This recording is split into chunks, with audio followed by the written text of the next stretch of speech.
Assalamualaikum warahmatullahi wabarakatuh. Alhamdulillahirabbil alamin. Allahumma shalli ala sayyidina Muhammad al-Fatih lima ughliq wal khatim lima sabaq. Nasirul haqqi bil haqq wal hadi ila siratikal mustaqim wa ala alihi haqqa qadrihi wa miqdarihil azim. Pada kesempatan kali ini kita akan melanjutkan pembahasan kitab Kasyful Ghummah, menyingkap tabir kegalauan. Yang pada kali ini kita akan masuk ke bab 3, luasnya pintu-pintu kebaikan. Luasnya pintu-pintu kebaikan ini, semua yang diridhoi oleh Allah pasti adalah kebaikan. Pahala kebaikan sepadan dengan sedekah. Sebagaimana an Hudzaifah radhiyallahu anhu, dari Hudzaifah radhiyallahu an. Hudzaifah radhiyallahu an adalah sahabat Rasulullah sallallahu alaihi wasallam yang mana beliau diberikan oleh Allah keluasan ilmu. Keluasan ilmu sebagai seorang intelijen, orang yang ahli dalam berperang, orang yang ahli dalam berpolitik, orang yang sangat ahli dalam membaca pergerakan musuh. Hanya dengan melihat wajah orang, Hudzaifah radhiyallahu an bisa mengetahui orang ini baik, orang ini jelek, orang ini punya niat baik, orang ini punya niat jelek atau tidak. Itulah salah satu keistimewaan sahabat Hudzaifah radhiyallahu an. Qala, beliau berkata, qala Rasulullah sallallahu alaihi wasallam, Rasulullah SAW bersabda, kullu ma'rufin shadaqah. Setiap kebaikan itu bernilai sedekah. Hadis yang sangat pendek namun maknanya sangat luas.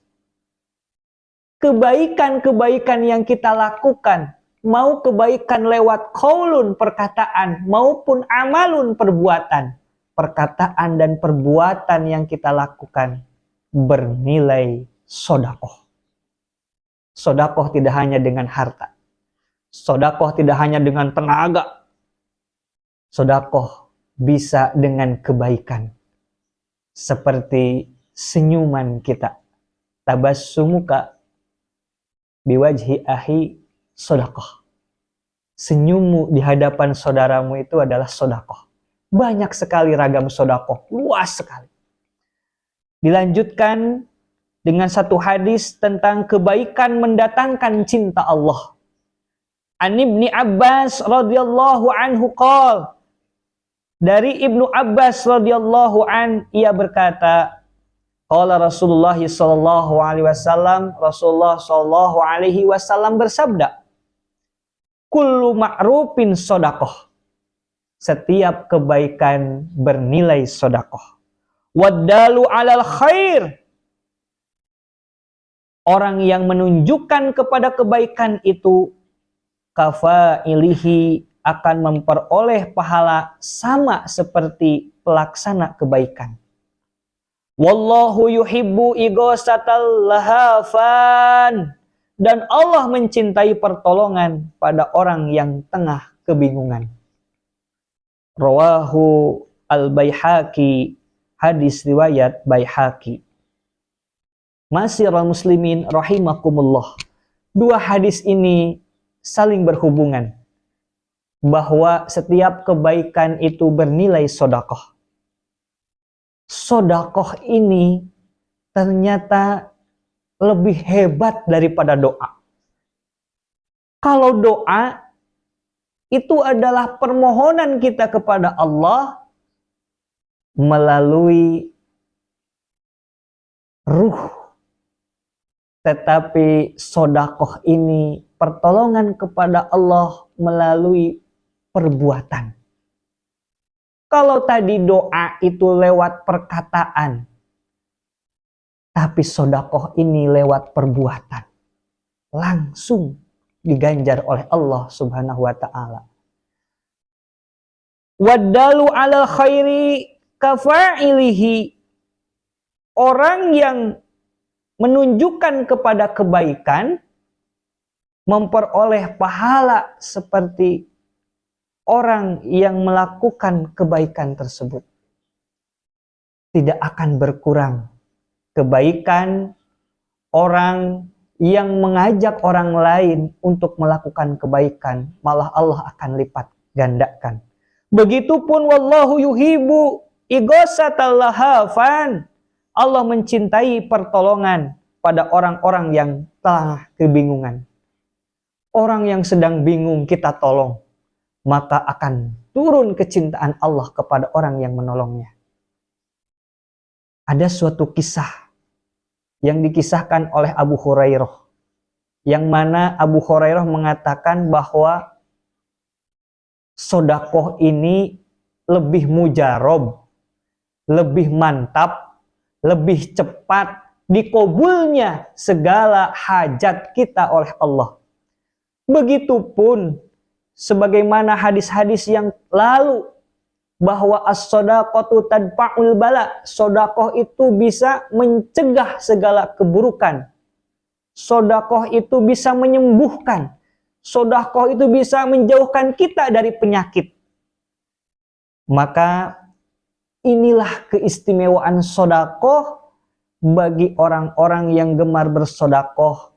Dia akan lebih cepat, lebih manjur dikabulnya segala keinginan hajatnya dibanding dengan doa. Kenapa? Karena suatu ketika ada orang datang ke rumahnya Abu Hurairah, tergopoh-gopoh, sangat cemas. Ya Abu Hurairah, tolong. Ada apa? Bapak kok kayaknya kelihatannya cemas sekali. Apa yang bisa saya bantu, kata Abu Hurairah.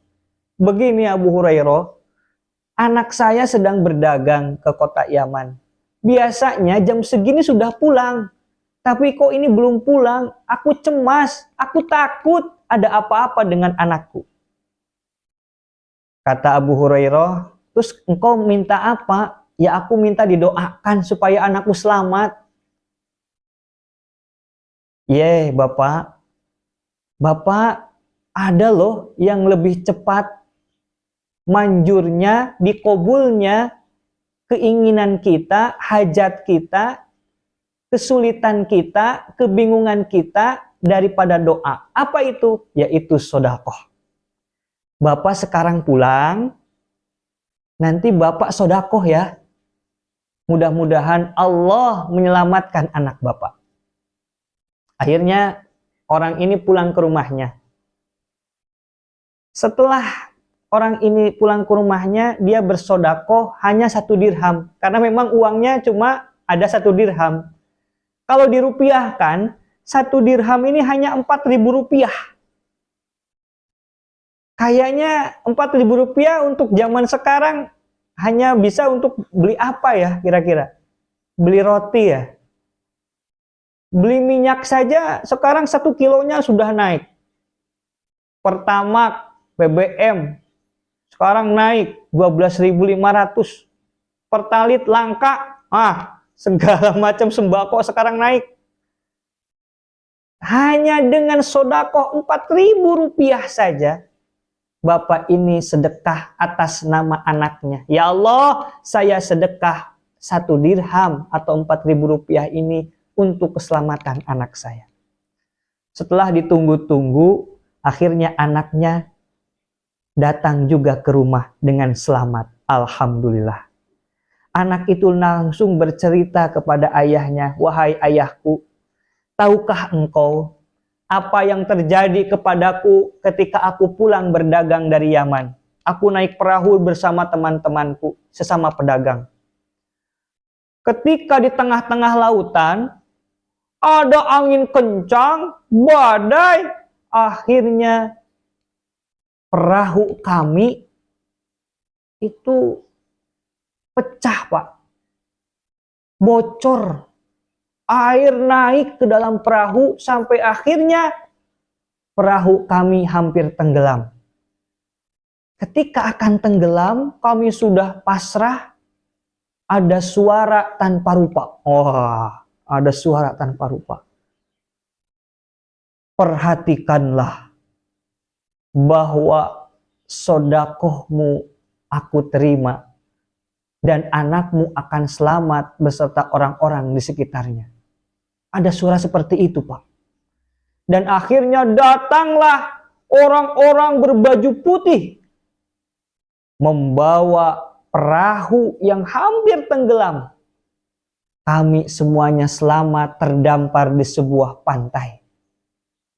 Kami tidak tahu siapa mereka itu. Mungkin tentaranya Allah. Mungkin malaikat-malaikatnya Allah. Menyelamatkan kami semua. Kami selamat, Pak. Dan akhirnya kami memperbaiki perahu. Kami baru bisa pulang jam segini. Alhamdulillah. Kisah ini menggambarkan kepada kita. Ketika kita sedang kebingungan. Ketika kita sedang ada masalah. Ada problem di keluarga. Ada problem di kantor. Ada problem dengan masyarakat. Ada problem dengan saudara-saudara kita. Apalagi yang sedang kesusahan ekonominya. Lagi sulit nyari jodoh. Lagi sulit nyari pekerjaan. Lagi sulit nyari ilmu. Ada yang lebih mantap. Mantap, manjur. Obatnya adalah sodakoh. Begitupun kita tidak boleh menyepelekan doa. Doa secara qaul, secara ruh kita minta kepada Allah. Dan secara jasadnya, secara amalnya kita bersodakoh. Dua komponen ini akan membuat segala hajat kita dikabul oleh Allah. Segala keburukan-keburukan dijauhkan dari diri kita. Da'u mardakum bis sodakoh. Da'u mardakum bis sodakoh. Dalam hadis lain Rasulullah mengatakan, obatilah sakitmu dengan sodakoh. Sekarang mungkin penonton ada yang sedang sakit. Yuk sodakoh. Inilah obatnya kata Rasulullah. Tapi tetap jangan hanya sodakoh saja. Sodakoh kan secara amal. Tapi secara ikhtiar pun kita harus berobat ke dokter. Kalau memang penyakitnya penyakit yang harus disembuhkan oleh dokter, harus minum obat, ya itu sebagai alat saja. Supaya Allah menyembuhkan penyakit kita. Tada'u ya ibadallah. Berobatlah, wahai hamba-hamba Allah. Di sini menjadikan gambaran untuk kita semua bahwa sodakoh ini banyak sekali manfaatnya. Pintu-pintu kebaikan sangatlah luas. Salah satunya adalah dengan bersodakoh, dengan sedekah, sekemampuan kita. Kalau memang sedekah kita bisa dengan harta, bersedekahlah dengan harta. Ketika kita berangkat ke masjid, pastikan kita bawa uang. Berapa saja, tapi kita niatkan untuk sodakoh. Ketika kita belanja untuk menafkahi keluarga, niatkan sodakoh. Ketika kita memberikan nasihat kepada orang lain, niatilah sodakoh. Berbuat baik apa saja, niatkan sodakoh. Maka Allah akan menyelamatkan kita, menjauhkan kita dari segala keburukan, dan mendekatkan kita kepada kebaikan-kebaikan. Allahumma amin ya Allah ya Rabbal Alamin. Wallahu a'lam bisawab. Wal afu minkum wallahul muwaffiq ila aqwamit thoriq. Wassalamualaikum warahmatullahi wabarakatuh.